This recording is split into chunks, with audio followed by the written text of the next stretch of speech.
활 쌓인 묘는 낮과 밤을 구별할 수가 없었다. 그리고 길이 미로처럼 구불구불해서 처음 들어온 사람은 금방 길을 잃고 헤맬 수밖에 없었다. 양과는 소용녀를 따라 후당으로 갔다. 후당은 동쪽과 서쪽 벽에 걸린 그림 외에는 아무것도 없이 텅 비어 있었다. 서쪽 벽에는 2명의 여인이 그려져 있었는데 한 명은 20대 중반쯤 되어 보이는 여인이었고 다른 한 명은 10대 중반쯤 되어 보이는 소녀였다. 여인은 거울을 보며 화장을 하고 있었고 소녀는 그 옆에 분을 들고 서 있었다. 소용녀가 손을 들어 여인을 가리켰다. 이분이 사조님이시다. 절을 올려라. 그 말에 양과가 놀라며 대꾸했다. 사조 할머니가 이렇게 젊어요? 그러자 소용녀가 고개를 저었다. 그림을 그릴 당시에는 젊었지만 나중에는 나이가 들었단다. 양과는 그 말을 듣고 왠지 서글픈 생각이 들어 멍하니 그림을 바라보며 눈물을 흘렸다. 양과가 무릎을 꿇고 그림에 절을 하자 소용녀가 다시 그림 속 소녀를 가리키며 말했다. 저분이 나의 사부님이시다. 어서 절을 올려라. 양과는 그림 속 소녀가 어쩌다가 소용녀의 사부가 되었는지 궁금했으나 더 생각하지 않고 무릎을 꿇어 그림에 절을 했다. 소용녀는 양과가 일어나자 동쪽 벽에 걸린 그림을 가리켰다. 저 도인에게 침을 뱉어라. 그림 속의 키 큰 도인은 허리에 장검을 차고 있었으며 오른손 식지로 동북쪽을 가리키고 있었다. 그러나 등을 보이고 서 있어서 얼굴은 알 수가 없었다. 저분은 누군데 침을 뱉으라는 거예요? 저 사람은 전진교주 왕중양이야. 우리 문중의 규율에 따라 사조를 아련한 후에는 반드시 저 사람에게 침을 뱉어야 해. 그 말을 듣고 양과는 뛸 듯이 기뻤다. 그러자 나도 전진교라면 이가 갈렸는데 문파에 이런 멋진 규율이 있다니 양과는 즉시 입안에 침을 모아 왕중양의 등에 대고 있는 힘껏 뱉었다. 저희 사조님께서는 왕중양을 싫어하셨나 봐요? 그 말에 소용녀가 그렇다고 답하자 양과가 고개를 끄덕였다. 저도 싫어해요. 그런데 왜 초상화를 없애지 않고 이곳에 두는 거예요? 그러자 소용녀가 고개를 저었다. 나도 몰라. 사부님과 할멈의 말을 들으니 세상 남자 중에는 좋은 사람이 하나도 없다더구나. 소용녀는 돌연 무서운 목소리로 호통을 쳤다. 나중에 네가 나쁜 짓을 하면 절대 용서하지 않을 것이다. 그러곤 의식을 마저 진행했다. 이제 사부한테 절을 올려라. 그러자 양과가 진지한 표정으로 소용녀를 바라보며 말했다. 물론 사부님께 절을 해야지요. 그러나 그 전에 한 가지만 약속해 주세요. 안 그럼 절을 하지 않겠어요. 그 말에 소용녀는 고개를 갸웃했다. 제자를 받기 전에 사부가 제자한테 약속을 받는 경우는 있어도 어찌 제자가 사부한테 약속을 받아내려 한단 말인가? 소용녀는 속으로 이상하다고 생각하면서도 침착하고 조용한 성격이라 내색하지 않고 물었다. 무슨 약속을 해달라는 말이냐? 그러자 양과가 단호하게 말했다. 마음으로는 사부님으로 모시고 존경하며 뭐든지 시키는 대로 다 하겠지만 입으로는 사부님이라 부르지 않고 선자라고 부르겠습니다. 그 말에 소용녀는 영문을 알 수가 없어 왜 그렇게 부르고 싶냐고 물었다. 전진교의 그 나쁜 도사를 사부로 모신 이후부터 저는 꿈에서도 사부를 욕하게 되었어요. 나중에 혹시라도 저도 모르는 사이에 또 사부를 욕할지도 모르니 선자라고 부르는 게 좋을 것 같아요. 그 전진교 사부를 욕할 때 헷갈리지도 않고요. 그 말에 소용녀는 실소가 터져 나왔다. 이 아이의 생각은 정말 재미있구나 하는 생각이 들었다. 좋아, 그럼 그렇게 부르거라. 소용녀의 허락이 떨어지자 양과는 공손하게 무릎을 꿇고 소용녀에게 8번 절을 한 후 말했다. 제자 양과는 오늘부터 소용녀 선자를 사부로 모십니다. 지금부터 양과는 목숨을 걸고 선자를 지켜드릴 겁니다. 만약 나쁜 놈이 선자를 우롱하거나 괴롭힌다면 반드시 그를 죽이겠습니다. 사실 소용녀의 무공은 양과와는 비교가 되지 않게 높았으나 양과가 보기에는 너무나 연약하고 아름다운 여자인지라 자신도 모르게 여자를 보호하려는 의협심이 발휘된 것이다. 그래서 말을 할수록 자기 감정에 도취되어 표정마저 비장해졌다. 소용녀는 진심 어린 양과의 말에 자신도 모르게 감동했다. 양과는 절을 마치고 기쁜 얼굴로 몸을 일으켰다. 뭐가 그리 좋은 거야? 난 전진교의 구척이보다 무공이 낫고 너의 곽백부와는 비교할 수도 없어. 그러자 양과가 말했다. 그들이 아무리 무공이 높아도 저와는 상관없어요. 선자만이 저에게 진심으로 무공을 가르쳐 주시려 하니까요. 그런데 선자, 우리 문파 이름은 뭐죠? 그 말에 소용녀가 무덤덤하게 대꾸했다. 우리 사조님께서는 이 무덤에 들어온 이후 무림과의 연을 끊었기 때문에 우리한테 따로 이름은 없어. 후에 이막수 사자가 강호에 나간 이후 사람들이 그녀를 고묘파라고 불러서 우리도 고묘파라고 할 뿐이지. 그러면서 소용녀가 몸을 돌리며 가자고 했다. 두 사람은 하루 동안 큰일을 겪었던 탓에 너무 피곤했다. 소용녀는 양과에게 손 노파의 방에서 자라고 명령했다. 양과는 어릴 때부터 홀로 강호를 떠돌아다니며 주로 황량한 야산의 사당에서 잠을 잔 탓에 담이 크고 무서움이 없었다. 그런데 무덤 안에서 홀로 잠을 자자니 석관에 있는 시신들이 생각나서 너무 무서웠다. 양과가 무서워서 혼자 못 자겠다고 하자 소용녀가 눈살을 찌푸렸다. 할 수 없지. 그럼 나와 함께 가자. 소용녀는 양과를 데리고 자기 방으로 들어갔다. 그녀는 어둠이 익숙해서 평소에는 촛불을 켜지 않지만 지금은 양과를 배려해 촛불을 하나 켰다. 양과는 소용녀가 절세 미모에다 천사같이 하얀 옷을 입고 있으니 필시방도 매우 우아하고 아름다울 것이라 기대했다. 그런데 방에 들어서자 실망을 금치 못했다. 텅 비어있는 방은 석관을 놓아둔 묘실과 별반 차이가 없었다. 더군다나 가구는 하나도 없고 벽면에 침상만 덩그러니 놓여 있었다. 긴 청색 돌로 만든 침상 위에는 흰색 천이 덮여 있었고 그 밑에는 갈대풀이 깔려 있었다. 넌 침상에서 자. 그 말에 양과가 자기는 바닥에서 자겠다고 했지만 소용녀는 단호했다. 그러자 양과는 더 대꾸하지 않고 신발을 벗고 침상으로 올라갔다. 그런데 침상에 등을 대자 뼛속까지 차가운 기운이 전해져 왔다. 양과는 너무 놀라 맨발로 침상에서 펄쩍 뛰어내려왔다. 소용녀는 놀란 양과의 모습을 보고 하마터면 웃음이 터져 나올 뻔했다. 왜 그러니? 양과는 소용녀의 눈가에 희미하게 웃음이 떠오른 것을 보고 저도 따라 웃었다. 침상이 이상하잖아요.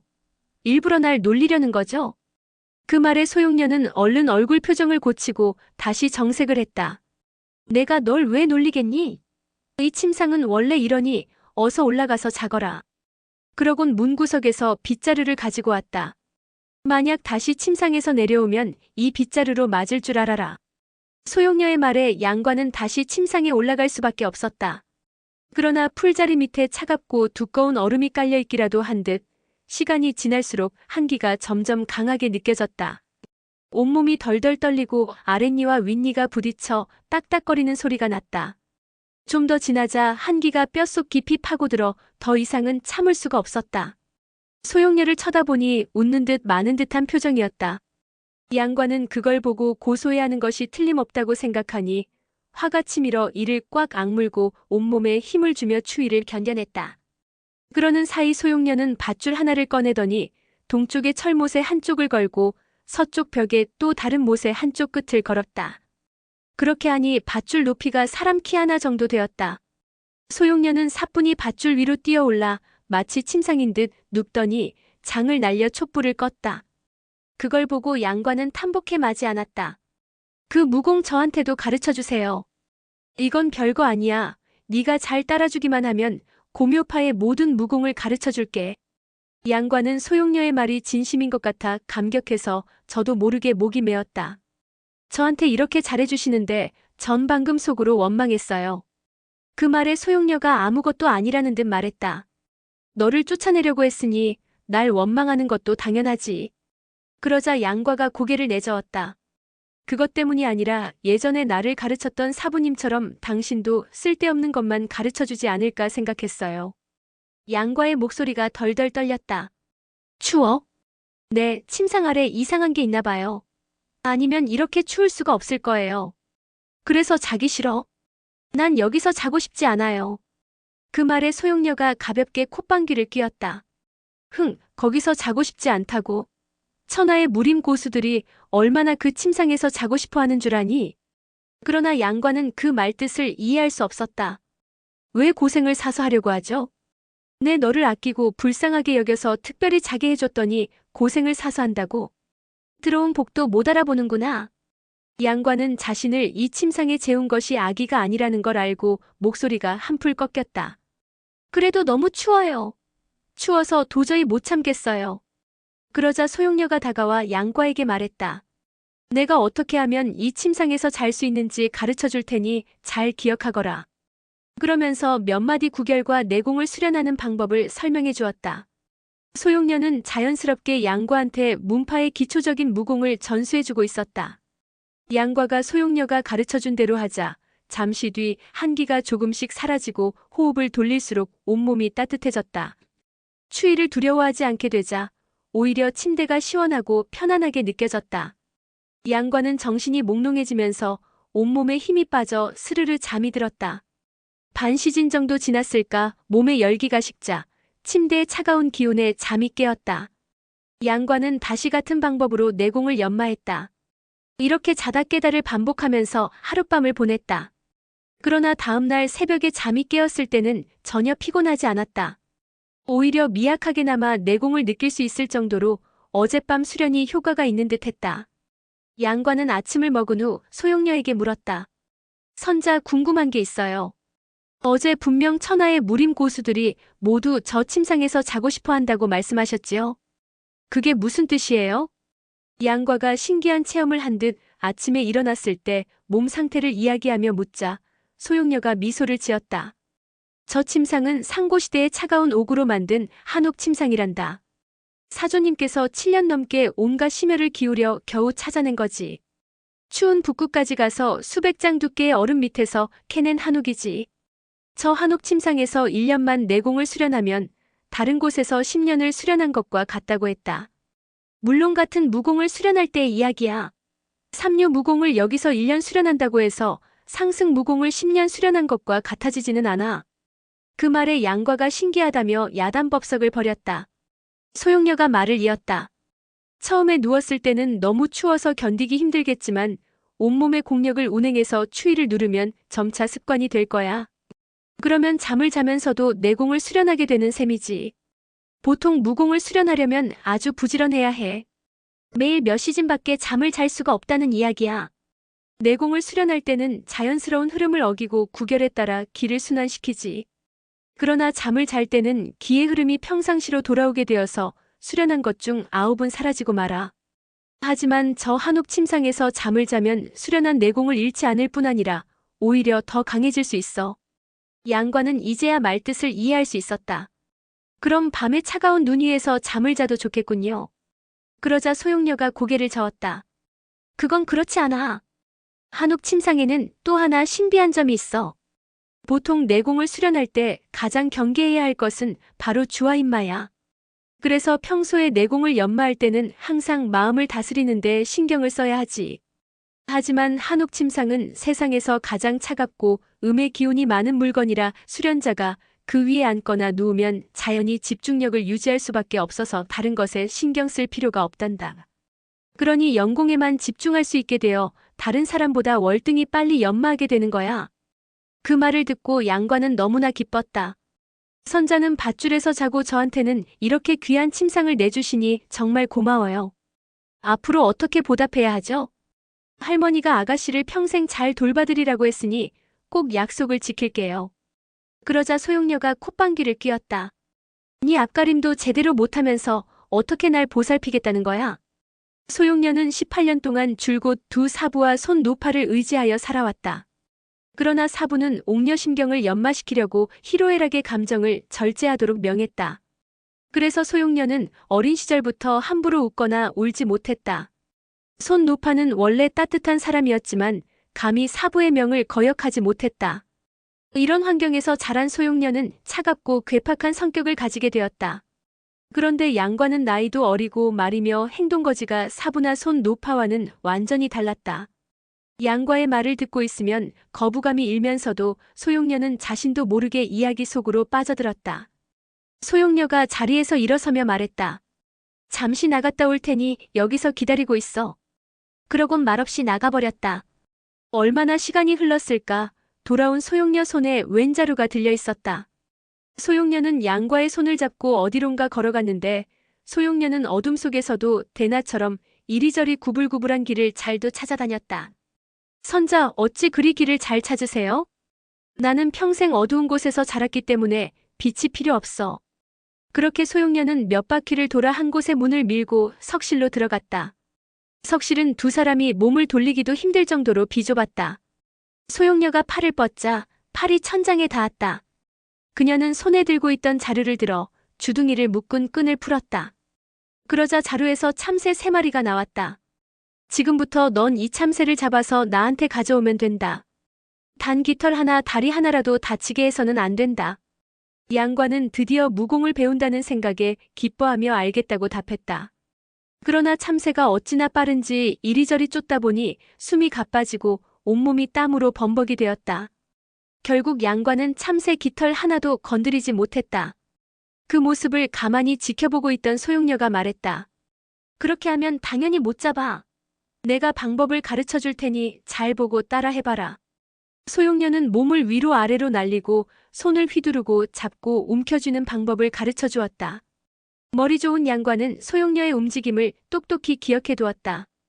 그러나 비결을 알았다고 해도 그대로 옮기기가 쉽지 않았다. 소용녀는 양과를 혼자 남겨두고 석실에서 나가버렸다. 양과는 그날 하루 종일 한 마리도 잡지 못했다. 저녁을 먹은 후에는 차가운 한옥 침상에서 내공을 연마했다. 다음 날 양과는 참새를 쫓아다니며 몸을 약간이나마 공중으로 날릴 수 있었고 출수도 빨라졌다. 그렇게 8회째 되던 날 양과는 마침내 3마리의 참새를 모두 잡을 수 있게 되었다. 그러자 소용녀가 양과에게 말했다. 오늘 중양궁으로 가자. 그 말에 양과는 놀라서 중양궁에 왜 가냐고 물었다. 그러나 소용녀는 대답하지 않고 양과를 데리고 활사인묘를 나섰다. 9일 동안 햇빛을 보지 못한 상태에서 밝은 곳으로 나오자 양과는 눈을 뜰 수가 없었다. 양과는 중양궁에 가까워지자 가슴이 쿵쿵거리며 뛰었다. 오는 내도록 소용녀를 곁눈질했으나 아무런 기색도 없이 담담해 보였다. 양과는 도대체 그녀가 무슨 생각을 하는지 알 수가 없었다. 중양궁 앞에 당도한 소용녀가 큰 소리로 외쳤다. 조지경 도사, 나오시오. 소용녀의 맑고 카랑카랑한 목소리가 중양궁을 울렸다. 두 사람이 중양궁 앞에 당도한 사실은 이미 알려진 후라 소용녀의 말이 끝나자마자 중양궁에서 수십 명의 도사가 몰려 나왔다. 그때 도사 2명이 좌우에서 조지경을 부축했다. 조지경은 안색이 초췌하고 두 눈이 푹 들어가 혼자 설 수조차 없었다. 도사들은 손에 검자루를 움켜쥐고 무서운 눈빛으로 소용녀와 양과를 쏘아보았다. 그러나 소용녀는 그런 눈빛에 아랑곳하지 않고 품 안에서 벌꿀통을 꺼내 양과의 손에 올려놓았다. 이건 봉독을 치료하는 꿀이야. 조지경에게 갖다 줘라. 양과는 조지경이 이루 말할 수 없이 미웠지만 소용녀의 말을 거스를 수는 없었다. 그는 조지경에게 걸어가 그 앞에 꿀병통을 탁 소리나게 내려놓았다. 전진교 도사들은 소용녀와 양과가 중양궁에 나타나자 또 싸움을 걸러온 줄 알고 경계를 강화하며 마옥과 구척이 등에게도 급히 소식을 알렸다. 그런데 뜻밖에도 해독할 꿀을 가지고 왔다고 하니 놀라서 할 말을 잃고 그들의 모습을 바라만 보고 있었다. 양과는 병을 내려놓으며 조지경을 흘끗 쏘아보고는 고개를 돌렸다. 상대를 깔보는 빛이 역력한 표정이었다.